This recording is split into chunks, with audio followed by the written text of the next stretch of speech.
Farhad Abbas siap seret Rasman ke dalam penjara. Pengadilan negeri telah resmi melaporkan Firdaus Oiwobo ke polisi. Kemudian yang ketiga, Agus sekarang sudah benar-benar dicampakkan oleh Farhad karena Farhad menemukan mainan baru yang lebih seksi gitu.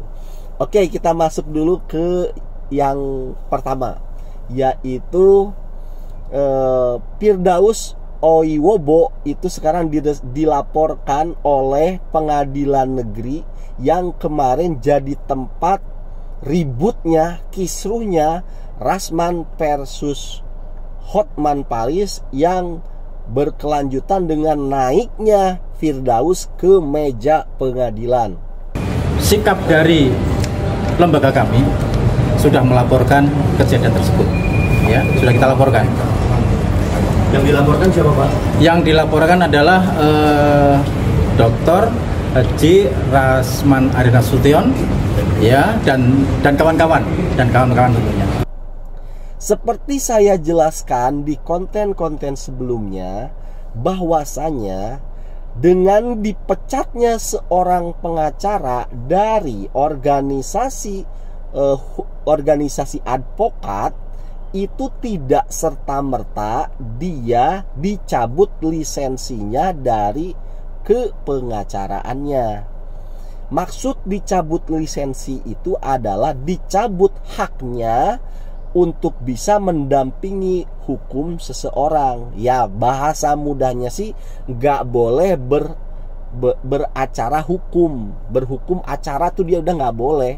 Ya nggak boleh lah, pokoknya ngedampingin itu nggak boleh. Itu kalau dicabut lisensi. Nah, dengan dipecatnya seseorang dari organisasi advokat, tidak serta-merta dicabut lisensi.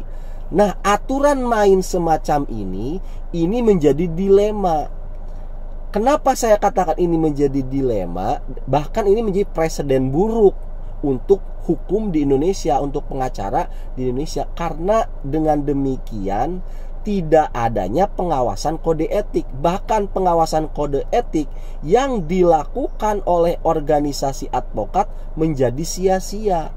Contohnya Firdaus, ya kan, dianggaplah dia melanggar kode etik tuh, ya kan, bener dipecat oleh organisasi advokatnya, tetapi organisasi advokat lain siap menampung Firdaus. Jadi kalau ini dipecat, pindah aja ke organisasi ini. Nah, di sini akhirnya pengawasan kode etik pengacara tidak berfungsi, begitu loh.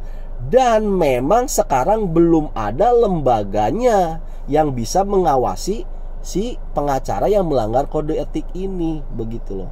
Maka jalan satu-satunya, dikarenakan belum ada lembaga pengawasnya, jalan satu-satunya adalah memang melaporkan ke aparat, begitu loh. Untuk apa? Untuk efek jera.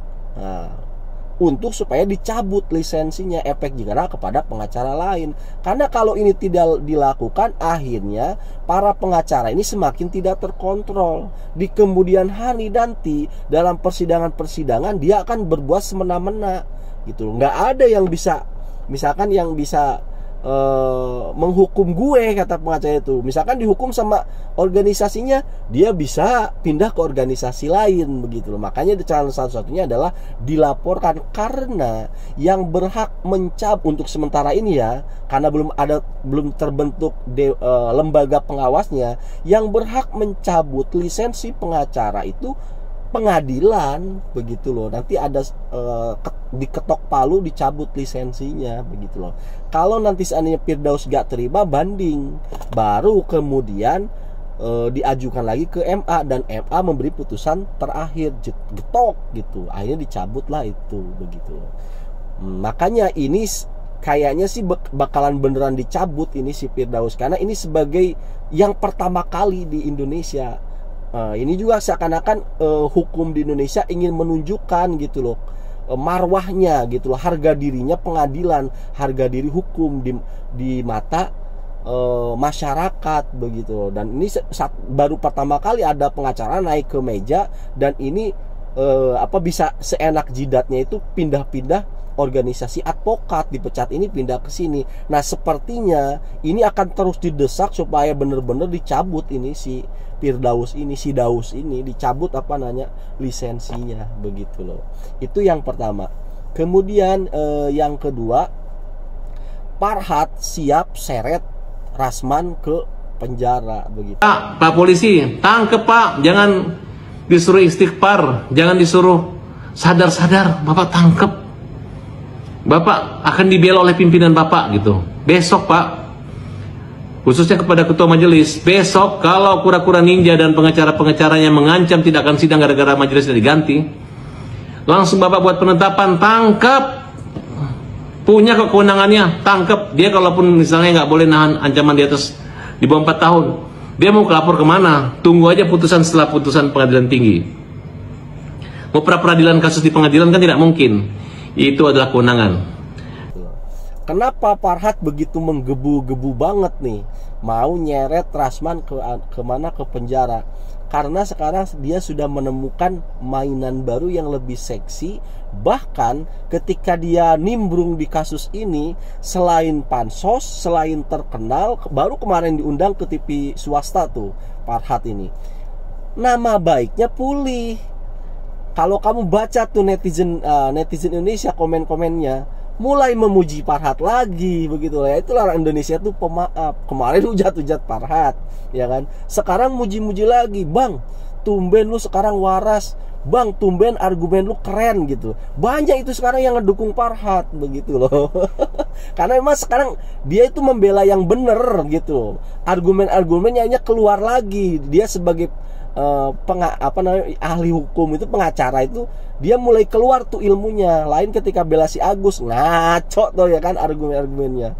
Nah, ini waktu sekarang dia nimbrung di sini, keuntungannya double. Terkenal iya, pansos iya, terus memulihkan nama baik.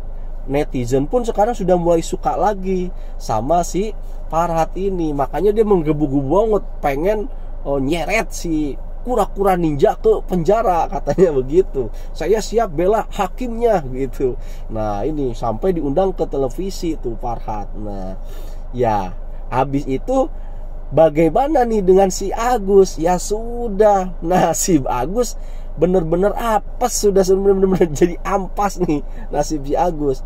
Ya bayangkan aja sekarang itu benefitnya dengan membela si Agus. Aduh, udah harus ngebiayain ya kan, harus, ya ampun, udah kayak anak bayi aja tuh gantiin popok apa buat si Agus. Lah kalau di kasus ini kan dia nggak ada beban gitu loh, dia nggak usah biayain siapa-siapa begitu loh, berdiri sendiri begitu loh. Tapi yang sekarang jauh lebih mantap dia itu loh, ya seret si kura-kura ninja katanya.